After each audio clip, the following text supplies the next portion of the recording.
Hi and welcome to the Beer Temple. I am Chris Quinn and today we are going to be doing a style show. It's been too long for me personally since we've done a style show. They are one of my favorite shows. I seem to now always start my shows out with a caveat, so let me do that right now before I am interrupted.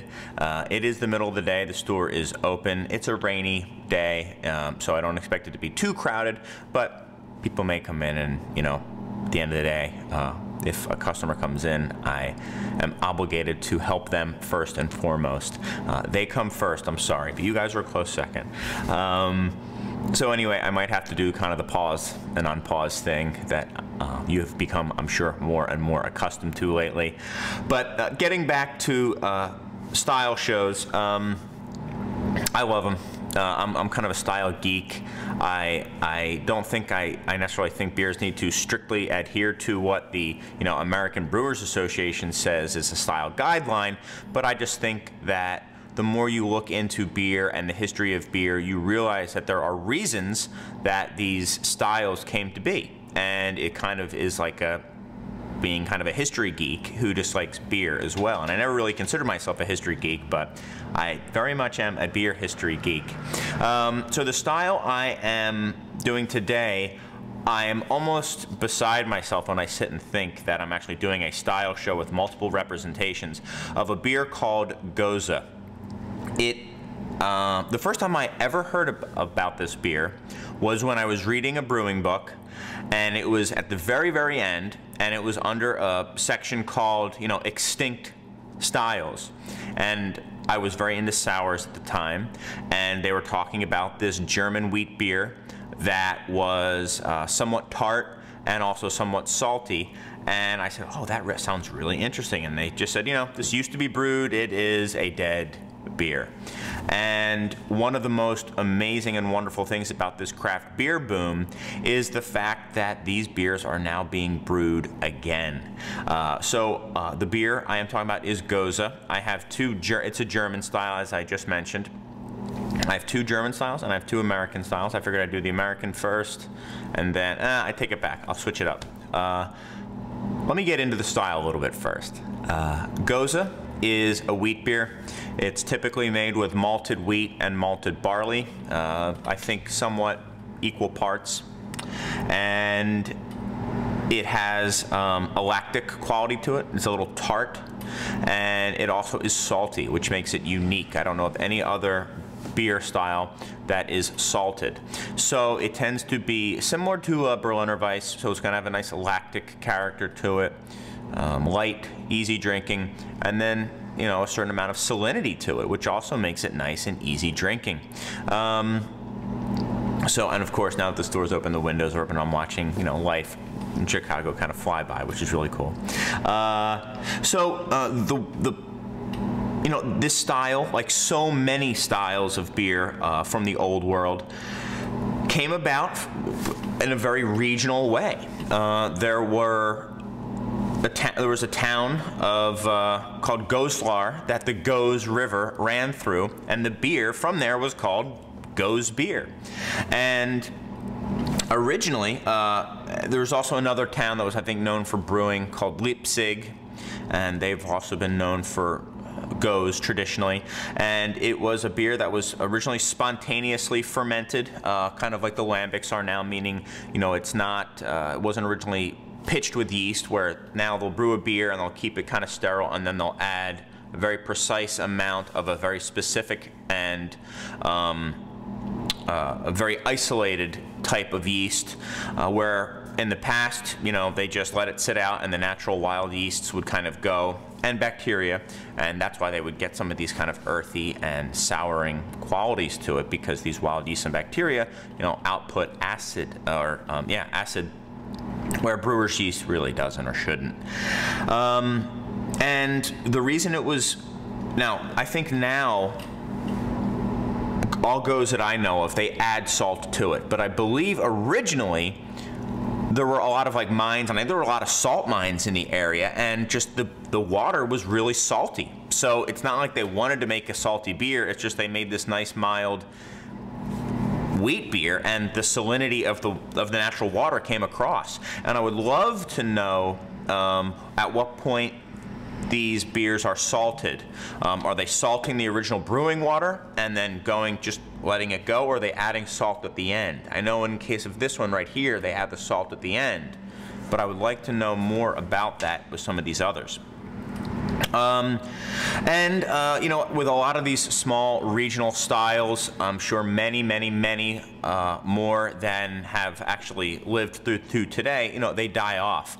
I think some of them actually have a resurgence. Pale Ale is a great example. Porter, believe it or not, almost died. I think some of these American breweries actually saved porter, Anchor and Yingling being two prominent ones that saved porter as a style. And of course, I think probably the most incredible is Belgian Wit. The Belgian Wit beer, which I have done a show on, was extinct, and it was, you know, Hoogaard. It was a town in Belgium that was known for these Hoogarden style beers, and Pierre Celis kind of had worked in, a guy named Pierre Celis had worked in one of these traditional wit beer breweries, and after it died, said, you know what, I'm just going to start brewing them again. Made a little beer called Hoogarden, which was later bought by InBev, and you know, that gave spawn to a little beer called Blue Moon, which is now the #1 craft. I'm calling it craft. You can consider whatever you want. The #1 craft beer in the country, from nothing, literally an extinct beer. And the Gose was also an extinct beer. It was kind of in the decline, and it was German, but it was on the east side. And things during communism didn't go that well, and basically production stopped. And I think in the 60s or 70s, you know, it had been barely trickling along, and it died officially. But this is, like I said, it has been resurged by this beer right here, Banhof. In fact, I said I was going to do the American first and then this one, but I think we should start with what I would think to be the only somewhat classic example of the style. Cool thing about this beer is it was given kind of special allowance to go outside the Reinheitsgebot because it's traditionally brewed with coriander. So for all this German purity law, there's a lot of exceptions. For example, any beer with wheat, like a Hefeweizen or something like that, Weizenbach, those are all not brewed to Reinheitsgebot. Not necessarily a bad thing. Whoa. Okay, so first thing you'll notice is it's gushing, and I just grabbed a funnel to catch the beer in. That won't work. So highly carbonated beer. I do have some towel, paper towel right here, which I will just use. So this is the traditional shape of a Gose bottle. And I was doing some research because I figured there's no way it's just because it looked cool. There is a reason that these beers were put in bottles shaped like this. The reason is because they would actually bottle them while they were still fermenting. They would allow primary fermentation to occur in a cask. You know, they didn't have stainless steel tanks back in the day. They would brew and ferment in casks, and they would never plug the cask up. They would just allow it to kind of the yeast kind of to bubble up through the opening in the cask, and when the yeast stopped bubbling up through the cask, because if you corked it at that point, it would explode or shoot the cork out probably. So when the yeast stopped popping out of the barrels, they would then bottle it. And they would bottle it, and this is, I'm just throwing it on the ground, and I'm going to pause it right now for a second. That was the longest pause I think I've ever done. I have to kind of remember where I was. So much has happened. You guys have absolutely no idea. Aaron is laughing here because he has some idea of what's happened. So I hit pause because somebody was coming in. It ended up being I forget now at this point if it was a rep or a customer. I've had multiple sales reps at this point, and the power went out twice since I've hit pause. So I had to wait for an hour, and now everything came back up, so hopefully it doesn't look too different. In fact, is my stuff, I hope, the sound is still recording anyway. So I think, if I remember correctly, I was talking about the shape of the bottle. So why is this bottle shaped this way? It's not just because it looks cool. It's because back in the day when they were fermenting these beers, they were kind of a wild fermentation, very vigorous fermentation. They would ferment them in the barrels because they didn't have stainless steel, I think I was saying. And they would lay them on the side, and they'd have you know, the hole in the cask open up to the side, and the yeast would kind of spring up out of the hole, and basically they couldn't plug it because it would kind of blow up the barrel. So what they would do is, once the fermentation had subsided enough that it wasn't literally pouring out of the barrel anymore, the yeast wasn't, what they would do is literally just pour it into this bottle at that point. So they wouldn't wait for fermentation to be completely finished. They would just basically let primary fermentation be done, pour it into here, and then stop. They wouldn't plug the bottle. They just pour it in and leave it. Now, there would still be enough fermentation for yeast to form, since it's a top fermenting beer, it is an ale, and it would basically form a yeast plug that would travel up the neck and then get wedged up in this tapering neck. And that's how it would then be like kind of a yeast cork. Not sure how you would get it out, but I thought that was really fascinating. Anyway, I think that's enough about the style. It did go extinct, and then these guys, Banhof, started brewing it again in 2000. So I mean, I remember, like I was saying, this beer being extinct, not having any examples of it, and then I saw this, and I was like, oh my gosh, it's a Gose. I didn't even know that there was one.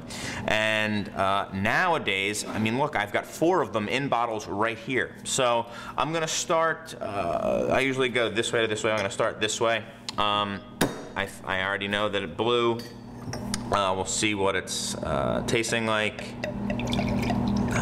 So it should be a fairly light style, mild beer, low alcohol. I think this is about 4.5%, and it should have a little bit of tartness, a little bit of spice to it, because there is coriander, and also some salinity as well. Really nice. Smells like, to me, like a Berliner Weiss.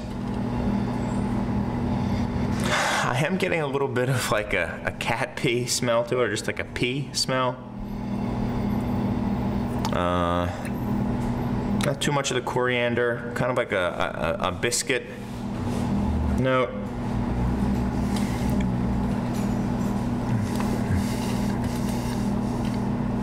Light, somewhat fruity. I kind of like the mildly apricot note that goes with the coriander pretty well. A little bit floral, a nice kind of biscuity malt undertone. Light, refreshing, just barely salty. And the back end, kind of, you have like a nice kind of salt finish to it. Really nice example of the beer, I guess. It's really the only one I have to go by. So I'm gonna say it's nice. I'm gonna give myself a little bit more. I mean, this is a beer, you know, there's sipping beers, pondering beers, and then there's a beer that you just kind of want to kind of take down in larger amounts. Yeah, it's nice. I mean, that the saltiness almost gives it like a seawater quality to it. It's kind of refreshing. Yeah. The only thing weird was that original kind of like urine note to it, which I didn't really dig. But it's a good beer. I mean, I'm gonna go 90 on this one. I guess that sets the bar somewhere. I like it, you know, I love it. To me, I'd probably go with a nice Berliner, like a Fritz Bream 1809 or something like that over this, but I like it, and I like that what the salt kind of adds to it. Next, we have Freigeist. These guys are kind of a nouveau German brewery out of Cologne. And kind of like punk rock people, really kind of interesting young brewers who are bucking tradition a little bit, certainly not brewing to Reinheitsgebot, which might be a reason why this style interested them, I don't know. This is a traditional Gose with spruce added to it. So yeah, what they like to do is basically these guys brew traditional German styles and then they twist it a little bit, kind of like a Dogfish Head does. Dogfish actually did brew a Gose. I've never had it. I was looking up the style years and years ago when I saw that Dogfish had made one called Gose the Gosarian, one of the best names ever for a beer. I hope you guys know why. Haven't had it. I think it was kind of a one-off brew pub beer. So let's see. Really heavily carbonated, a little bit lighter. I didn't really talk about the last one. Very light straw, yellow color, a little bit hazy here. Again, looks very much like a Berliner Weiss. Nice fluffy white head on it. Quirky version of the nearly extinct traditional sour beer Leipzig. This is called Ghost Train, Geisterzug. Spruced Gose is unusually complex, funky, and full-bodied. Much more of a traditional beer smell to it. The hops come through more. It might be the spruce. It comes as an herbaceous note to it. Much more yeasty as well. Getting some fruity esters out of here. A little bit like a hint of like gumball. But like not like a pink gumball, like I don't know, like one of like the orange gumballs, one of the flavored gumballs or the juicy fruit gumballs. A little must as well. I wouldn't quite go to funky, but kind of like, I don't know, an old gym shirt or something.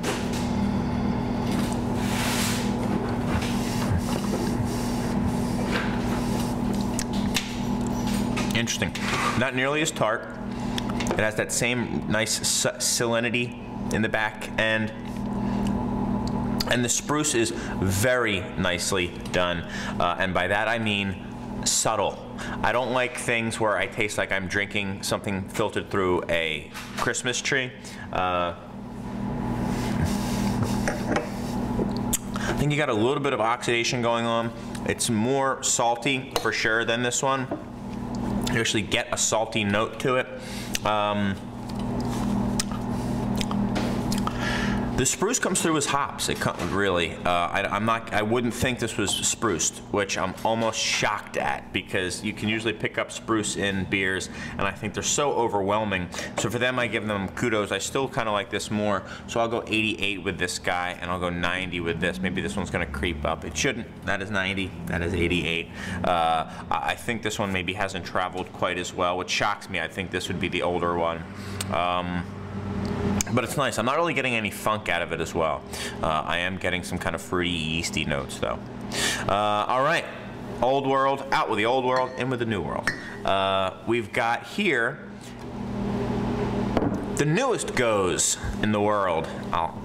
This is from Off Color Brewing, our friends here in Chicago who are up just getting up and running. They haven't officially launched yet, but they're going to specialize in some of these, you know, older styles of beer, and they're making a Gose. They're actually going to do 6 packs of Gose, believe it or not. It's from Off Color Brewing, I think I said, former brewers here in Chicago. One gentleman is from Two Brothers Brewing, the other from Goose Island, and I was lucky enough to get my hands on some of this right from their fermentation tanks. So it had been spiced with coriander, it hadn't yet been salted or carbonated. So my, just to be fair to these guys, it has been sitting in a mostly full growler for about 35, 36 hours now. I added the salt based on the measurements that John, the brewmaster, told me to do. Hardly any salt goes into this thing. I think it was like 1 gram or 1.5 grams for you know, most of the growler. So it's not going to be carbonated. You know, this should be kind of an effervescent beer, but this will not be. But hopefully we can still get the character of the Gose. So yeah, this is called Troublesome from Off Color, and man, this is, I think, the world premiere of this beer.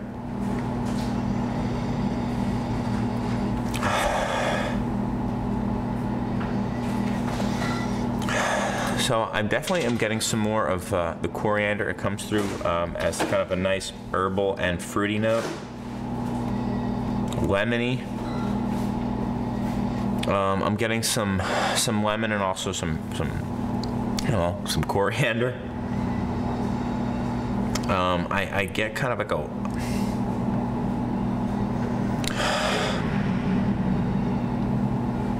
also some kind of fruity yeast notes from it.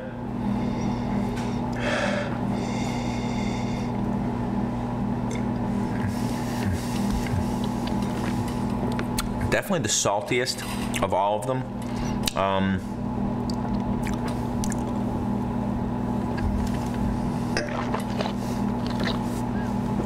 Pretty salty.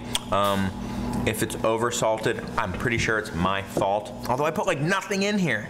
So I don't want to say that I don't like something that I might have screwed up. I'm not a brewer, so I blame them for letting me do it. It's nice. I really like how when the salt subsides a little bit, it plays very, very well with the coriander, and it gives it kind of this nice kind of fruity, spicy quality to it. Let me get a little bit more. Oh man, the finish on this one is by far the best of the three. But the salt up front is something I don't know. It also doesn't quite, it has a hint of tart, but really not much at all. Just enough to give it some zing.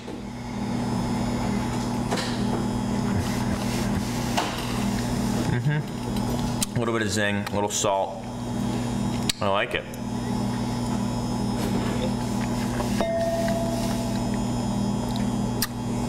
Yeah, it's nice. I'm gonna go 90 with this one as well. I like it. I want that salt just pulled down a little bit. I don't know, maybe if you had some food, it would really help pull that out. But the finish on this one is awesome. I really like how the salt and that kind of fruity note, either from the yeast or the coriander or both, work together. Very nice stuff. So that is the Troublesome from Off Color. And now we have a beer that I'm excited to try. This is a brewery out of California called Upright. And, whoa. And this is, there goes. And this is a wheat beer with coriander and salt. Okay, so it's a Gose. Trying to see where they're from. I don't know. How can it not say where they're from? That's not legal, is it? Okay, whatever. They're from California, I'm almost 100% certain. Let's see. Again, big carbonation on this one. The bubbles on this one are a little bit fluffier. You've got a little bit more orange and gold, hazy. Much fruitier on the nose than any of the other ones. Not bubblegum, but fruit. From, oh, Portland, Oregon. Yeah, so I was wrong in my assumption. Thank you, Aaron. This one's got more of like a stone fruit, peach, tangerine. You do get notes of coriander, but lighter certainly than this.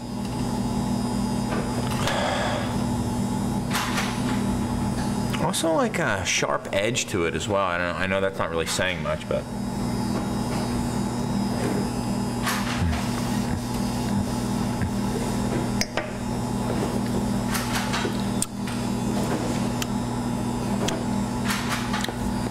interesting. Just barely salted.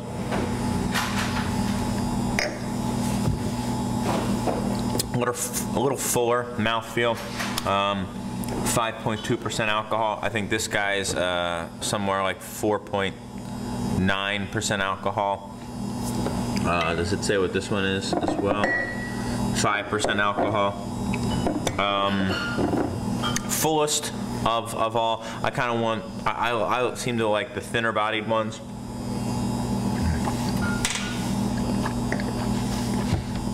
I love that apricot kind of stone red or orange stone fruit thing going on.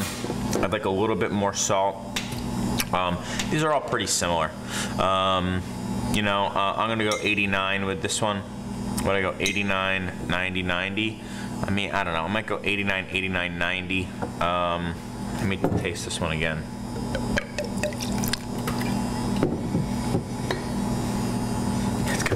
urine smell to it, though.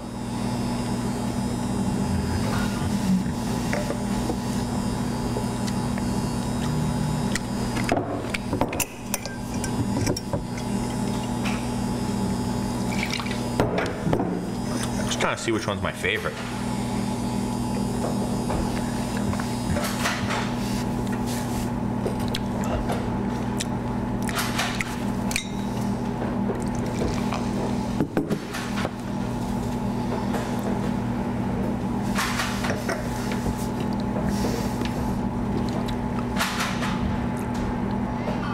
These two are my favorite, actually. The two Americans. Might have a thing to do with freshness. I'm thinking you probably want these beers to be fresh. Sorry for just sitting there saying nothing and drinking the beer. Yeah, so there you go. If I oversalted this one and undercarbonated, I'm gonna say, and it's not just because I like these guys, but because this is undercarbonated, not carbonated, a day and a half old, and I think I oversalted it. I think this is worth another shot. But there you go, guys. Thanks as always for watching and for all of the feedback and comments. I really appreciate it, and I appreciate you dealing with all the craziness that's gone on. Hopefully some of you guys will be here and get to try 4 different Gose side by side. And that's about it. I gotta go. I gotta start doing stuff to kind of get back up and running after the power failure. But until then, guys, thanks again so much. I've got some good Gose to drink. I doubt you do, but hopefully you do too.